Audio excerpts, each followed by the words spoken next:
Alright, so I have just upgraded my battery bank. I have doubled the capacity, and in reality I think I've pretty much come to the very close to the end of this specific solar project here, and I'll go into a few details about what's going on. So I now have 140 amp hours in total with 4 12-volt batteries. They're all hooked up in parallel. Both the inverter and the solar charge controller are connected negative on this end and positive way on that other end. All the cables connecting everything are the same length. So ideally, there is no shortest path possible from one end to the other.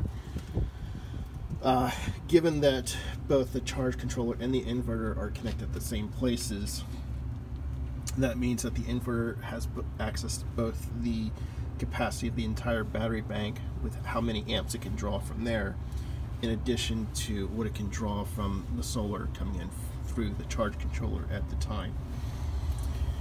One of the nice little things I have about this is this Raspberry Pi is a server that keeps pinging the solar charge controller and asking for information about what's going on, and it has its own battery backup, so that when the battery bank is actually disconnected from the charge controller, the Raspberry Pi is still able to run and communicate with the charge controller.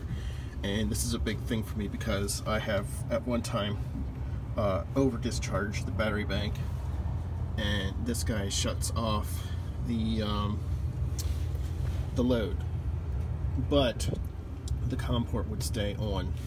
So because the Raspberry Pi was running off the load with a 12-volt power supply, I introduced a battery that also runs off a 12-volt battery supply, and now the Raspberry Pi gets its power directly from the battery, which keeps itself maintained throughout the day off of the battery bank and solar power. And this server has not gone down yet since I've done that. Alright, so the problem right now I'm running into is I did get another solar panel kit. I had a problem where I figured I just wasn't getting enough charge to the batteries, or it just wasn't generating enough energy. But in reality, all the kit was doing was making sure that the batteries were actually at a standard float level. And I misread the information that the Pi was collecting, and I thought I needed another set of panels. But the case is, the charge controller is smart enough that when the batteries are fully at their load and it's done with their boost and float and whatnot, it just doesn't pull any more power than it needs. And I thought it was also because the sun is not around as much anymore. So I got 2 sets of panels, which is more than enough right now to maintain a float. However, the big test tonight is actually going to be seeing how long these lights can stay on, because a 2 batteries fully charged cannot keep these LEDs on all night. You can see they use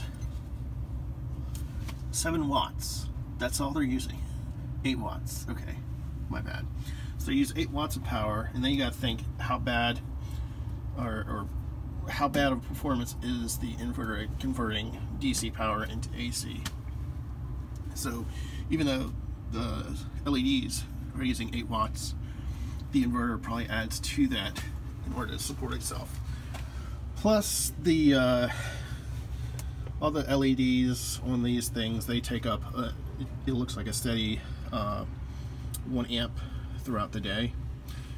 This guy will go up to I think he'll bump it up to 6 watts once an hour usually to keep himself maintained at a specific charge. I mean, you can see the blinking light. He's charging himself right now, and that's because I had just unplugged him from the battery bank and the Raspberry Pi was running directly off the battery. So the battery is charging itself back up again now that it's connected to the battery bank. So the thing that I'm getting at here right now is I have 4 batteries, and I think 200 watts that they're rated for 200 watts. I'm getting about a third of the wattage out of them, so each of them are giving me about 30 watts each. And a dog is starting to bark. Yay. I think it might be just barely enough to keep these maintained with a floating charge. They might be able to charge them a little bit tomorrow. The big test is going to be tonight to see what happens when I leave the lights on all night on a fully charged battery. Will they stay on? And if they do, can I fully charge the battery tomorrow before the sun goes down again? If that's the case, then my plan has been accomplished. If they aren't able to be charged to full capacity tomorrow, that means I need another set of panels, and I can go up to 2 more sets with that little white device there, because that can handle 400 watts.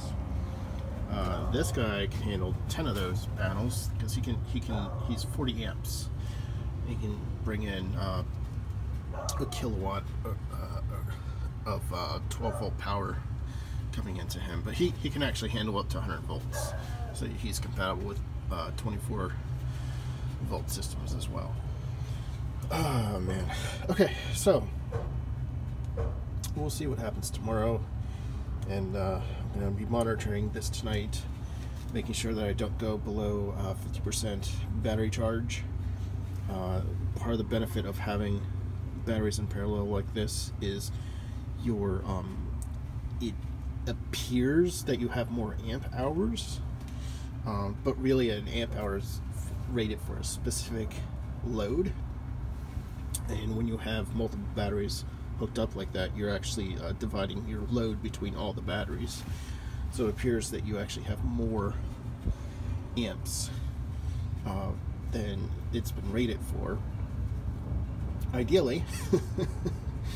But it's certainly not the case. Yeah, there's a lot of interesting math that goes into how many amp hours you get at what load you're going at. So if you're pulling a load of 20 amps from a 35 amp hour battery, it's going to stop way before you get 35 amps out of it. And then if you decrease your load after that, you'll still get more amps out of your battery. So I think I saw somebody was saying that 2 plus 2 is not equal to 4 when it comes to batteries, but it's all based on how much load you're putting on those batteries.